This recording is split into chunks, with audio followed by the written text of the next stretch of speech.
Brett Cooper just released her trailer for her new channel and the internet has gone bananas. Now there are a bunch of little nuggets in the video, so I wanted to take some time to go over these things and break them down, look into them and see what they were. So this is something that we could do until she releases her first show on January 30th. So if you're interested in this stuff, stick around and let's look into it. Before going into some of the books and the voiceover, I wanted to take a second to appreciate the mood of the trailer. Now some people in the comments mentioned it was a bit dramatic or too cinematic for what the comments section used to be, but I think it was a perfect way to launch the new channel. We have to remember, Brett isn't just a commentator. She's an actress and seems to be someone who values creativity. With full control over her brand and show, I think we'll be seeing a lot more creativity along with the standard cultural commentary we all know and love. And this is clearly seen from the mic and headphone shots. Now about the mood. It had a very warm and organic feeling with the colors being warmer as well as shots of her wedding photo, cat, and what seems to be her backyard. The trailer directly shows Brett's commitment to building a channel that won't just be destroyed overnight like the comments section. With the cozy home-like vibe of the video, it shows that things will be far different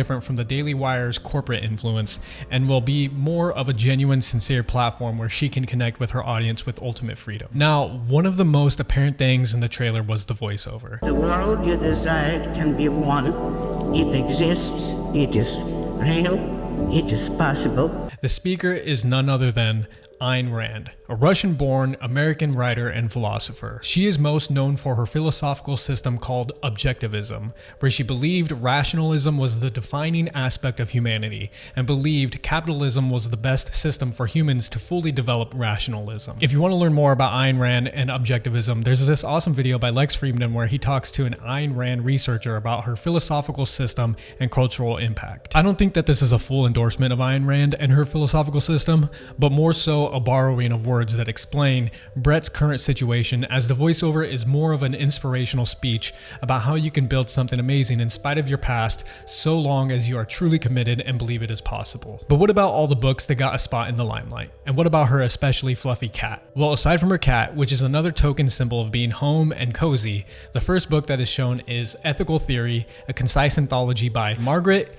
Holmgren and Hymir Gierson. I definitely butchered those names. Those are really hard names to pronounce, but that's who they are. That's who wrote the book. Now, some people on the subreddit r/Brett Cooper are suggesting that this is a subliminal message on the situation with the Daily Wire and Reagan, essentially implying the Daily Wire and Reagan behaved unethically. But I don't think that's the case. With all the other books in the trailer, it's clear that it's another symbolic nod to the state of the world. As a quick synopsis, Ethical Theory is a common college book that is actually used in UCLA's Intro to Ethical Theory course. So maybe Brett took that course when she was going to UCLA. The next book that was clearly legible was the Holy Bible, specifically the King James Version. And that is not the new King James Version, which is one of the most popular books in modern Christianity. It is the OG King James Version, which has thy, thou, and thine, whereas the new King James Version has been edited for modern speak. So we can clearly deduce that our Brett Cooper loves her some Old English. And clearly this means these are her new preferred pronouns. Coming after the words of the Lord, we have The Anxious Generation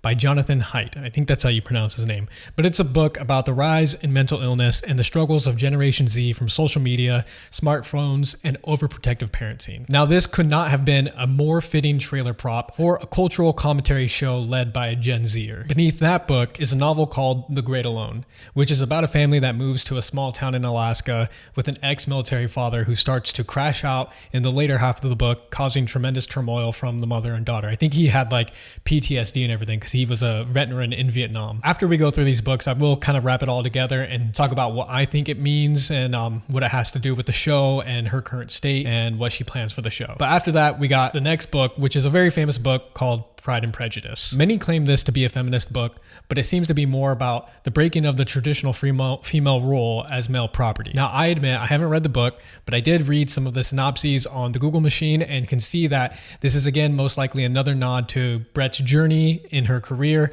and the motivation she has to keep on keeping on. Also, I do plan to read the book because of its cultural impact and everything, and then also the good folk over on the Suggest Me a Book Reddit offered a compelling review that piqued my interest. So I'll definitely be checking that out really soon. The last book at the bottom of the stack is Beartown by Frederick Backman. Now you could barely see the book, and there were other books that were in the stack that weren't as legible at the top, and then there were like 2 other books in the beginning that were kind of blurred out.